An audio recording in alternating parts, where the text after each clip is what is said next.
पुण्य की चाह, पाप की राह। भारतीय ऋषि मुनियों ने मनुष्य की रुचि और व्यवहार का अवलोकन करते हुए एक श्लोक में मानवीय मन की विचित्रता को दर्शाया है। पुण्यस्य फलम इच्छन्ति पापम कुर्वन्ति मानवाः, पापस्य फलम नेच्छन्ति पापम कुर्वन्ति सादराः। अर्थात मनुष्य पुण्य के फल चाहता है परंतु करता पाप है, पाप के फल नहीं चाहता परंतु बड़े आदर से या मन से पाप करता है। पाप के फल चाहे इंसान को कड़वे लगते हैं किंतु वह बीज पाप के ही बोता है और पुण्य के फल की इच्छा रखता है। कार्य पाप का करना और पुण्य के गीत गाना मानो इंसान की फितरत हो गई है। पाप का काम एवं पुण्य का नाम कभी भी हमारे जीवन का उद्धार नहीं कर सकता। मनुष्य सुख लेना चाहता है पर सुख देना नहीं चाहता, यही उसकी विचित्रता है। पुण्य की चाह और पाप की राह दोनों साथ साथ कैसे चल सकते हैं? अनुकूलता या सुविधा को सदा चाहना किंतु जिस कारण से ये सब मिलता है उस कार्य से जी चुराना कहाँ की समझदारी है? हमारी चाह और राह एक हो, इसके लिए पाप एवं पुण्य को बारीकी से समझना होगा। पाप के 5 फल मनुष्य को 5D के रूप में मिलते हैं। D1 दुख, D2 दोष, D3 दुर्भाग्य, D4 दुर्बुद्धि एवं D5 दुर्गति। दोष पहले से ही भीतर में है। पाप के उदय के समय और नए दोष प्रवेश कर लेते हैं। नंबर 3 दुर्भाग्य, पाप का फल दुर्भाग्य भी लाता है। बनता बनता काम बिगड़ जाने का कारण भी दुर्भाग्य है। 99 सीढ़ी तक पहुंचकर भी लौटाने वाला दुर्भाग्य है। नंबर 4 दुर्बुद्धि, जब पाप का फल मिलता है बुद्धि भी उल्टी चलती है, सही बात सही ढंग से समझ नहीं आ पाती। नंबर 5 दुर्गति, पाप का उदय हो तो अविवेक के कारण अधिक पाप हो जाए तो दुर्गति मिलती है। अगर इंसान को 5D से बचना हो तो अपनी पुण्य की चाह और पाप की राह के अंतर को समझना होगा। जब तक ये विरोधाभास बना रहेगा सुख का गारंटी कार्ड कैसे मिल सकेगा?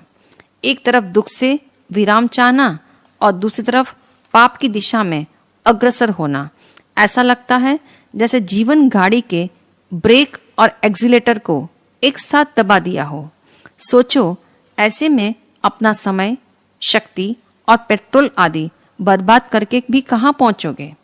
हमें पाप के फल 5D से बचना है और पुण्य के 5 फल अर्थात 5S को प्राप्त करना है।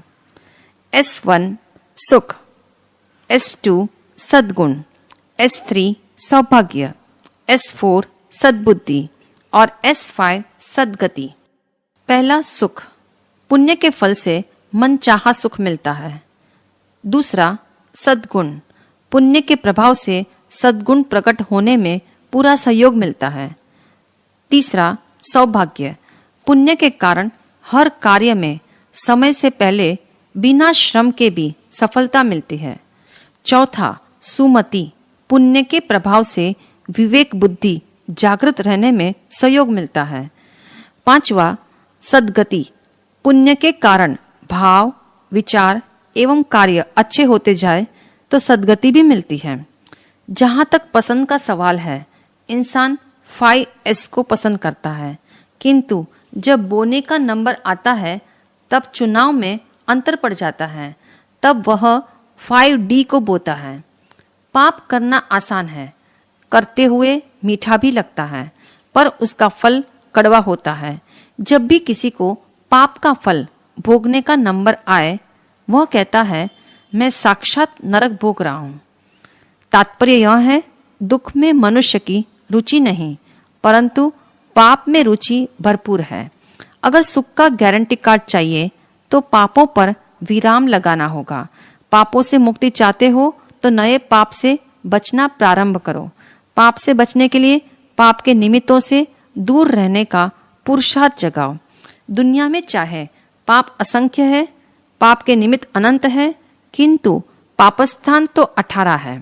ये स्थान से अभिप्राय कोई बाहरी एरिया नहीं, पर भावनाओं के स्थान है, जहां आत्मा पहुंच जाए तो निमित्त असर करते हैं। बार बार पाप कार्य करने से हमारे भीतर उन पाप प्रवृत्तियों के प्रति अनुराग पैदा होता है। मान लो आपके घर में कोई मेहमान बनकर आए और आपको मालूम न हो कि वह दुर्जन है। आप उसका अत्यधिक अतिथि सत्कार करने में लग जाए। उस दुर्जन ने आपके आंखों में अपने लिए आदर देखा और मेहमानदारी का स्वाद चखा, तो वह आपका मालिक बन बैठता है। आपके द्वारा किया जाने वाला सत्कार, सम्मान उसके भीतर एक चाह और विश्वास जगा देता है। अनादिकालीन कुसंस्कारों के कारण हमारी भी स्थिति कुछ ऐसी ही है। बाहर के अशुभ निमित्त रूपी मेहमान को हम अपनी पूरी एनर्जी दे बैठते हैं और अपना बहुत बड़ा नुकसान कर लेते हैं। प्रलोभन और आवेश में आकर छोटे से निमित्त के कारण बड़ा पाप कर लेते हैं। इसीलिए ज्ञानी कहते हैं, सावधान रहो, अपने कुनिमित्तों पर ब्रेक लगाना सीखो, वरना कुसंस्कारों का अभ्यास मनुष्य पर इतना हावी हो जाता है कि अनेक बार निमित्त न मिलने पर भी वह कल्पनाओं से भी अनेक निमित्त तैयार कर लेता है। यही मानव मन की कमजोरी है। निमित्त का अर्थ है बाहर से मिलने वाले सहायक तत्व, जो प्रवृत्ति या कार्य करने में सहायता पहुंचाते हैं। जैसे आग के पास घी रखते ही वह पिघल जाता है, ऐसे ही कमजोर मन निमित्त की अग्नि मिलते ही पाप प्रवृत्ति की ओर चल पड़ता है। निमित्त तो कैटालिटिक एजेंट की तरह होते हैं। राजा भर्तृहरि राजपाट त्याग कर तपस्वी बन गए थे। साधना करते हुए अनेक वर्ष बीत चुके थे। एक बार जंगल से गुजरते हुए वे किसी पेड़ के नीचे विश्राम करने बैठे। अचानक उनकी नजर सड़क के बीचों बीच पड़े एक चमकीले पत्थर पर पड़ी। उनकी पारखी नजर ने दूर से ही पहचान लिया, ये पत्थर नहीं, ये कांच के टुकड़े भी नहीं, ये तो बहुमूल्य हीरा है। आंखों ने उस पत्थर को देखा, पारखी नजरों ने उसे परखा। ये सारा खेल मन में चल रहा था। काया तो जहां थी वहां थी। अभी भर्तृहरि ऐसा सोच ही रहे थे, इतने में दो विपरीत दिशाओं से आते हुए घुड़सवारों को देखा। एक ही समय पर उन दोनों की दृष्टि उसी पत्थर यानी हीरे पर अटक गई। दोनों ने अपनी तलवारें खींचकर हीरे के पास टिका दी। एक कहता है, हीरा पहले मैंने देखा इसलिए मेरा है, तो दूसरा कहता है, पहले मैंने देखा अतः मेरा है। दोनों घुड़सवारों में झगड़ा प्रारंभ हुआ। दूर बैठे भर्तृहरि सोच रहे हैं, दोनों को कैसे कहूं, मैंने सबसे पहले हीरा देखा है। इतने में तो दोनों घुड़सवारों ने अपनी तलवार निकाली और एक दूसरे के सीने में घुसेड़ दी। देखते देखते दोनों वहीं ढेर हो गए। हीरा तो अभी भी वहीं पड़ा हुआ चमक रहा है। यह दृश्य देखकर भर्तृहरि ने चिंतन किया, ये हीरा तो मात्र एक निमित्त है। दोनों घुड़सवारों के भीतर लालसा और हिंसा के क्रूर संस्कार भरे हुए थे। जब निमित्त सामने हो तभी उसके कुसंस्कारों का पता लगता है। इसीलिए महापुरुष कहते हैं, जिन निमित्तों से पाप के प्रति आकर्षण जागता हो अथवा जिनसे विचार शैली, जीवन शैली और कार्यशैली में परिवर्तन आता हो, उन निमित्तों से हमें बचना है।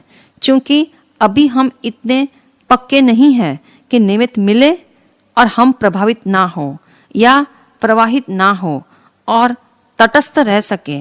अतः कोशिश यही करना सद निमित्तों के नजदीक रहा जाए ताकि असद निमित्तों से फासला हो सके।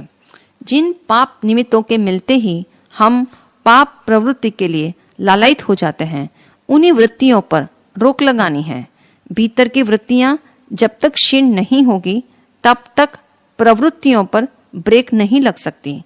निमित्त की नॉकिंग होते ही वृत्तियां जागती है।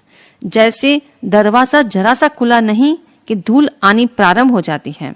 अक्सर लोग कहते हैं, मैं बहुत शांत हूँ, मुझे गुस्सा नहीं आता। जब कोई मुझे गुस्सा दिलाता है तो मैं भड़क जाता हूँ। इसका मतलब जब तक निमित्त न मिले मैं शांत रहता हूँ और निमित्त मिलते ही भड़क जाता हूँ। ऐसा क्यों होता है? कारण स्पष्ट है। हमारे भीतर अनादिकाल से दुर्गुणों के संस्कार निमित्त पाकर प्रकट होते हैं। इसीलिए जिन वाणी का संदेश है, संभल संभल कर चलो। असल बात यह है, वृत्तियां भीतर है जो निमित्त का पानी मिलते ही पोषित और संवर्धित हो जाती है। निमित्त चाहे कितना ही प्रबल हो, किंतु एक बात याद रखना, निमित्त सदा न्यूट्रल होते हैं, अर्थात तटस्थ होते हैं। जब तक हम उससे नहीं जुड़ते या उसे नहीं पकड़ते, तब तक वह हम पर हावी नहीं हो सकता। अनादि काल के अभ्यास के कारण हमें इन निमित्तों से अनुराग हो गया है। जन्म जन्म से हम इन निमित्तों का आदर करते आए हैं। इसीलिए अब पाप से निवृत्ति चाहिए तो निमित्तों से बचने की जरूरत है। यूं तो हमारे इर्द गिर्द असंख्य निमित्त मौजूद है, किंतु उनमें दो निमित्त प्रमुख है, राग और द्वेष। ये दोनों संसार परिभ्रमण का मूल कारण है। संसार में रहते हुए इन राग द्वेष की लहरें हमारे भीतर सतत चलती हैं। इसी कारण आत्मा आयुष्य कर्म को छोड़कर शेष 7 कर्मों को प्रतिपल बांधती है। कभी हमारे भीतर राग की लहरें अधिक सक्रिय होती है तो कभी द्वेष की लहरें ऊंची उछलती हैं। इस राग और द्वेष के बीच हमारे जीवन का सारा व्यवहार चल रहा है। राग और द्वेष दोनों ही खतरनाक है और आत्म गुणों के घातक है। बहुत से लोग तर्क देते हैं, पापों को हम छोड़ना चाहते हैं, किंतु मेरे अकेले के छोड़ने से क्या होगा? सभी ऐसा सोचे कि हम पाप नहीं करेंगे तो ठीक है, मात्र मेरे नैतिक होने से नीतिमत्ता की प्रतिष्ठा नहीं होगी। क्या मेरे जुआ न खेलने से सारे जुआगर बंद हो जाएंगे? नहीं। जब तक सभी लोग जुआ खेलना नहीं छोड़ेंगे तब तक कुछ नहीं हो सकता। एक मेरे पाप छोड़ने से क्या हो जाएगा? प्रत्येक महापुरुष का यही संदेश है, जब भी पाप छोड़ना प्रारंभ करो, अपने से शुरू करो। अतः ऐसी भ्रांति मत रखो कि मैं अकेला क्यों छोड़ूं। अपने से ही यात्रा प्रारंभ करो। सुख का गारंटी कार्ड उसे ही मिलता है जो राग द्वेष को छोड़ता है। राग अर्थात मन को जो पसंद है, इष्ट है, प्रिय है, मनोगम है, उसके प्रति अट्रैक्शन है। जो पसंद है उसके प्रति अट्रैक्शन होना, अटैचमेंट होना, झुकाव होना राग वृत्ति है। राग जिस वस्तु से, व्यक्ति से या परिस्थिति से होता है उसकी तरफ हम चल पड़ते हैं। उसके अनुसार हम अपने जीवन की शैली और सोच बदलने को भी तैयार रहते हैं। इसलिए ज्ञानी कहते हैं, राग का निमित्त मिलने पर सावधान रहना। अधिकांश लोगों का मानना है, राग को पाप क्यों कहा जाता है? क्या राग बुरा है? स्पष्ट है, जिसके प्रति राग होता है उस वस्तु, व्यक्ति या परिस्थिति को हम जीना चाहते हैं, पाना चाहते हैं। सिर्फ इतना ही नहीं, हम उस पर पूर्णतः अधिकार भी रखना चाहते हैं। इस प्रकार राग की यह सीरीज यानी सिलसिला व्यक्ति को कामना के ट्रांसपोर्ट में बिठा देता है, क्योंकि राग आते ही भीतर की कामना जागती है। कामना ही मनुष्य को प्राप्ति की A to Z यात्रा कराती है। फिर ये प्राप्ति की चाह कहीं भी विराम नहीं लेती। चाहना आसान है, मिलना मुश्किल है, और टिकाना तो और भी अधिक मुश्किल है। इसे समझने के लिए संभावनाओं का विज्ञान समझना जरूरी है। एक द्वार से जो मनपसंद वस्तु, व्यक्ति और सुखद परिस्थिति आ सकती है, वह दूसरे द्वार से जा भी सकती है। यदि हम किसी भी वस्तु, व्यक्ति या परिस्थिति पर मेरेपन का लेबल नहीं लगाते हैं तो कोई आए या जाए, इससे हमें ज्यादा फर्क नहीं पड़ता।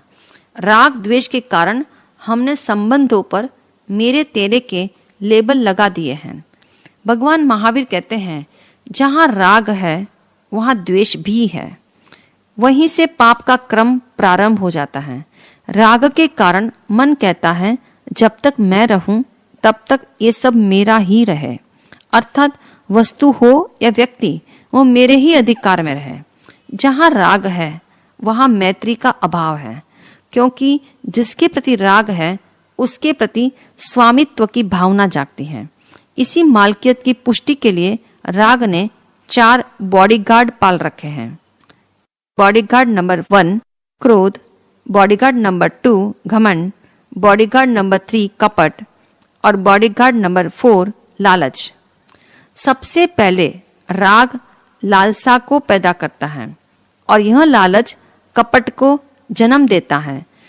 जैसे तैसे बात को घुमाकर षड्यंत्र रचकर मन चाहे को वह अपने कब्जे में करना चाहता है। कुछ लोग मन पसंद की प्राप्ति में विरोध पैदा करते हैं तो उनके प्रति क्रोध जाग जाता है। यदि मन चाही प्राप्ति हो जाए तो अहंकार छा जाता है। इस प्रकार राग के ये 4 संरक्षक सदा उसके साथ चलते हैं। इसीलिए ज्ञानियों ने राग को पाप कहा है, जो आत्मक गुणों का घात करता है और क्रोध, मान, माया, लोभ जैसे विकारों को पैदा भी करता है।